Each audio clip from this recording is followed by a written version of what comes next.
मेरे प्यारे दोस्तों, आप सभी को मेरा प्यार भरा नमस्कार और आपके माता पिता को सादर प्रणाम। मैं हूं आपकी दोस्त मोनिका और आज मैं आपके लिए लाई हूं एक कहानी और कुछ चटपटे सवाल। और कहानी का शीर्षक है बोलने वाली गुफा। इस कहानी के मुख्य पात्र हैं जंगल का राजा शेर और चालाक बुद्धिमान लोमड़ी और एक गुफा। तो शुरू करते हैं कहानी। सुंदरवन में एक खूंखार शेर रहता था। वह वन के सभी जीवों के लिए मुसीबत था। जंगल के जानवर उससे इतना डरते थे कि उसकी दहाड़ सुनते ही अपने अपने प्राण बचाने के लिए इधर उधर छिप जाते थे। जरा सोचिए दोस्तों, उस शेर की दहाड़ कितनी भयानक होती होगी। ऐसी दहाड़ सुनकर तो मुझे भी बहुत डर लगता है। कभी कभी तो उस शेर को इसी कारण से भूखा रहना पड़ता। एक बार शेर को कई दिनों तक कोई शिकार हाथ न लगा। वह शिकार की खोज में इधर उधर मारा फिरता रहा। बहुत परिश्रम के बाद भी उसे शिकार के लिए कोई जानवर न दिखाई दिया। उसे ऐसा लगने लगा कि वह भूख से मर ना जाए, उसके प्राण भूख से ना निकल जाएं। शेर शिकार की खोज में अपनी गुफा से बहुत दूर निकल आया। अचानक उसने देखा कि सामने एक बड़ी सी गुफा है जिसका द्वार खुला हुआ है। गुफा देखकर शेर के मन में विचार आया कि जरूर इस गुफा में कोई न कोई जानवर रहता होगा। उसके भीतर चलकर देखना चाहिए, हो सकता है कि कोई शिकार अंदर बैठा हो। ये सोचकर शेर गुफा के अंदर चला गया, लेकिन इस समय गुफा में कोई न था। शेर ने सोचा, मुझे इसके भीतर चुपचाप लेटे रहना चाहिए। अंधेरा होने पर गुफा में रहने वाला जानवर अवश्य ही यहाँ आएगा, तब मैं उसका शिकार करके अपनी भूख मिटा लूंगा। कुछ समय बाद अंधेरा होने लगा। रात में सारा जंगल चांदनी में नहाया हुआ था। चंद्रमा के प्रकाश में सब कुछ साफ साफ दिखाई दे रहा था। जिस गुफा में शेर घुसा था वो एक लोमड़ी की गुफा थी। लोमड़ी अन्य जानवरों की अपेक्षा तीव्र बुद्धि की मानी जाती है। रात होने पर लोमड़ी अपनी गुफा की ओर लौट रही थी। वह शीतल चांदनी का आनंद लेते हुए धीरे धीरे चल रही थी। अचानक उसकी दृष्टि धरती पर बने कुछ पदचिन्हों पर पड़ी। ध्यानपूर्वक देखकर उसने जान लिया कि ये पदचिन्ह किसी शेर के हैं। शेर के पदचिन्हों को देखते हुए लोमड़ी धीरे धीरे आगे बढ़ी। ऐसा करने में उसे समय अवश्य लगा, लेकिन उसने ये जरूर देख लिया कि शेर के पैरों के निशान उसकी गुफा के भीतर गए हैं। उसे आभास हो गया कि जरूर शेर गुफा के अंदर ही बैठा है, क्योंकि पंजों के निशान गुफा के अंदर जाते हुए तो नजर आ रहे थे, पर बाहर निकलने के कोई भी निशान कभी भी नहीं उभरे थे। लोमड़ी ने ठंडे दिमाग से सोचा और शेर के पंजों के निशानों की पुनः बारीकी से छानबीन की, लेकिन शेर के गुफा से बाहर आने के निशान उसे ना मिले। उसे विश्वास हो गया कि शेर अभी भी गुफा के अंदर ही है, जो कि अंदर जाते ही उस पर हमला कर देगा।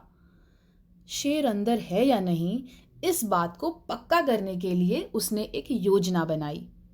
वह गुफा की तरफ मुंह करके ऊंची आवाज में बोली, कहिए गुफा जी, सब ठीक ठाक तो है ना? क्या मैं रात बिताने के लिए आपके भीतर आ सकती हूँ? शेर गुफा के अंदर ही था, लेकिन वो चुप रहा। वह लोमड़ी के भीतर आने की प्रतीक्षा कर रहा था। लोमड़ी ने एक बार पुनः प्रश्न को दोहराया, गुफा, ओ मेरी प्यारी गुफा, आज आप चुप क्यों हो? मुझे बताती क्यों नहीं कि मैं भीतर आऊं कि ना आऊं? पहले तो कभी भी आप इस तरह शांत ना रहती थी। एक बार पूछने में ही आप उत्तर दे देती थी। आज आपको क्या हो गया है? जब तक आप मुझे अंदर आने के लिए नहीं कहोगी, तब तक मैं भीतर नहीं आऊंगी। लोमड़ी की बातों को सुनकर शेर असमंजस में पड़ गया क्या करूं, क्या ना करूं। वह ये नहीं सोच पा रहा था कि अब वो क्या करे। वह चुपचाप अंदर ही बैठा रहा। वह चुपचाप अंदर ही बैठा रहा। लोमड़ी ने दोबारा गुफा से दूसरे तरीके से बात करने की सोची। इस बार उसने कहा, मेरी प्यारी गुफा, आपके चुप रहने का रहस्य मैं जान रही हूं। आज भीतर अवश्य ही कोई खूंखार जानवर बैठा है, जिसके कारण आप मुझसे बात नहीं कर रही हो।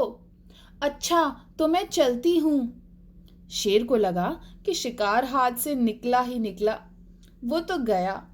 उसने सोचा कि जरूर ये गुफा लोमड़ी से बात करती होगी, और मेरे डर के कारण गुफा आज लोमड़ी से बात नहीं कर रही है। चलो गुफा की तरफ से मैं ही बोलता हूं।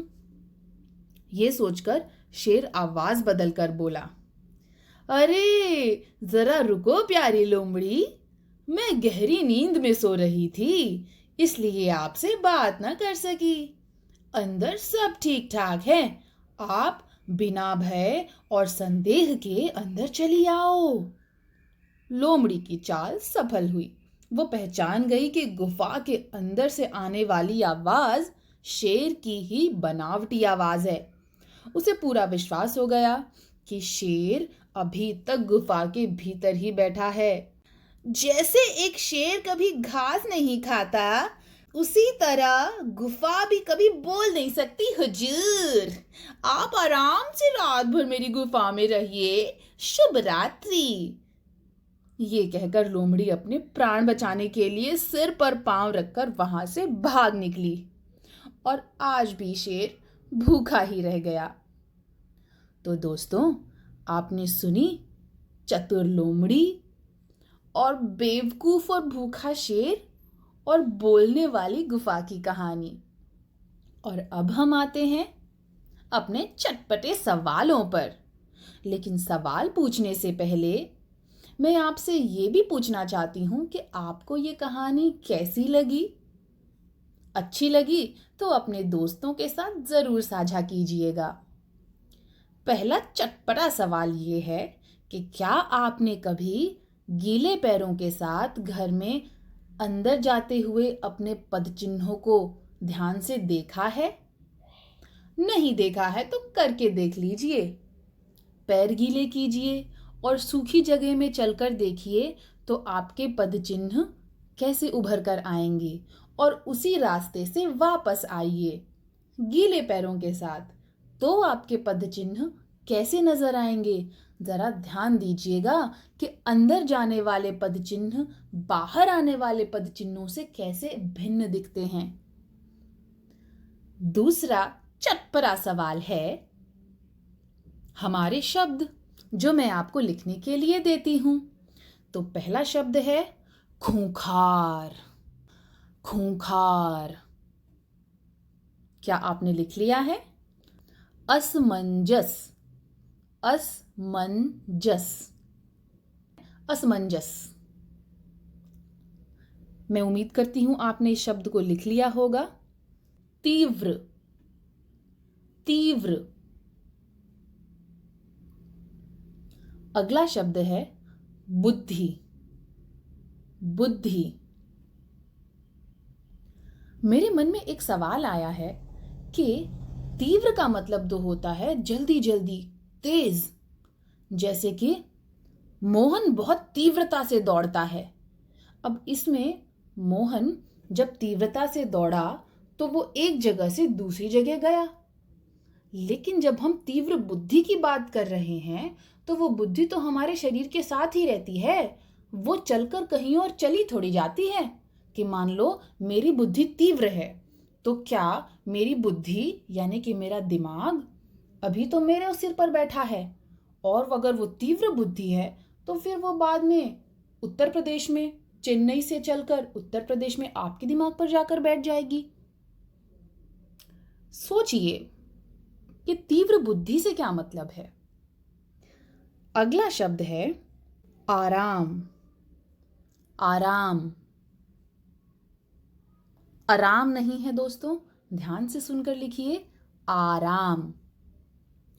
अगला शब्द है गुफा। गुफा। अगला शब्द है बारीकी। बारीकी। अगला शब्द है छानबीन। छानबीन। इसी के साथ हमारे आज के चटपटे सवाल भी पूरे हुए। अब हम मिलते हैं अगली कहानी के साथ। तब तक के लिए आप सभी को मेरी प्यार भरी नमस्ते।